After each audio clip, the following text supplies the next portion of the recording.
لیکن ہمارے یہاں غلطی کیا ہے، لوگ شب برات کو شب برات کہتے ہیں، شب برات، یہ الفاظ ٹھیک نہیں ہے۔ بعض لوگوں کو تو ہم نے یہ کہتے ہوئے سنا، کہتے ہیں شب قدر کب ہے؟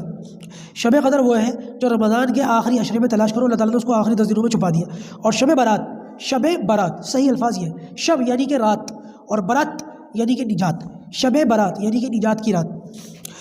شب برات اس کے اندر اللہ تبارک و تعالیٰ بہت سارے لوگوں کی مغفرت فرماتے ہیں، گناہوں کی معافی ہوتی ہے، حدیث سے اس کی فضیلت ثابت ہے۔ تو سب سے پہلے تو الفاظ کی ادائیگی، ٹھیک ہے۔ اور دوسرا اس بات کا خیال رکھیں کہ آج بہت سارے، کیونکہ انٹرنیٹ کا دور ہے، سوشل میڈیا کا زمانہ ہے، بہت سارے لوگوں نے یہ کہنا شروع کر دیا کہ شب برات کی کوئی حقیقت نہیں کیونکہ اس کی فضیلت ثابت نہیں۔ غلط ہے یہ بات، شب برات کی فضیلت ثابت ہے، 21 صحابہ کرام سے احادیث مروی ہیں۔ یہ لوگ کیا کرتے ہیں، یہ لوگ کہتے ہیں کہ کیونکہ اس کے متعلق جتنی حدیثیں وہ ساری ضعیف ہیں، اور ضعیف حدیث کا اعتبار نہیں کیا جائے گا، اس لیے اس رات کے تعلق سے جتنی احادیث آئی ہیں وہ سب ضعیف ہیں، تو ان کا کوئی اعتبار نہیں، اس لیے اس رات کی عبادت اور فضیلت ثابت نہیں۔ لوگ اس قسم کی باتیں کرتے ہیں۔ دیکھیے شیطان کی دو محنتیں ہیں۔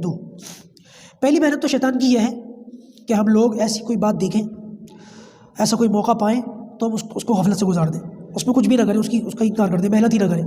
شیطان کی ایک محنت تو یہ ہے، اور شیطان کی دوسری محنت جس کو خناس کہتے ہیں وہ یہ ہے کہ اس رات میں کوئی موقع ملے، یہ ایسا کوئی رات آئے، ایسا کوئی عبادت کا موقع ہے جس میں گناہوں کی بخشش ہو، کچھ کر لے آدمی، تو شیطان یہ ایک محنت تو اس کی ہے کہ کچھ کرے ہی نہ، اور دوسری محنت یہ کہ ایسے ایسے کام کرواؤ کہ اس رات کو بجائے کچھ ملے اور وہ ہو جائے۔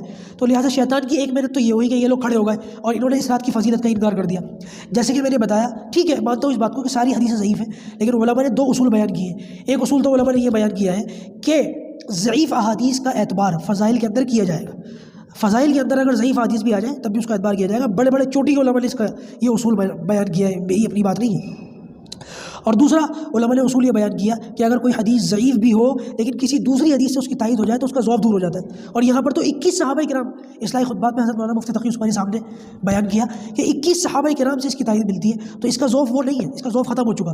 اگرچہ سند کے اعتبار سے یہ ضعیف نظر آتی ہے، لیکن اتنی بڑی تعداد میں صحابہ کرام کو اس کو بیان کرنا اس بات کی دلیل ہے کہ یہ رات واقعی فضیلت والی اور یہ ضعیف نہیں ہے۔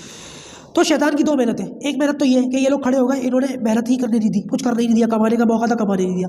اور شیطان کی دوسری محنت یہ ہے کہ جو کچھ لوگ ایسے تھے جنہوں نے اس رات کی فضیلت کو سمجھا، جانا، کچھ کرنے تو کھڑے ہوئے، لیکن شیطان نے بجائے عبادت کے ایسے ایسے کاموں میں لگا دیا کہ بجائے کمانے کے انسان اور عذاب میں پھنس گیا۔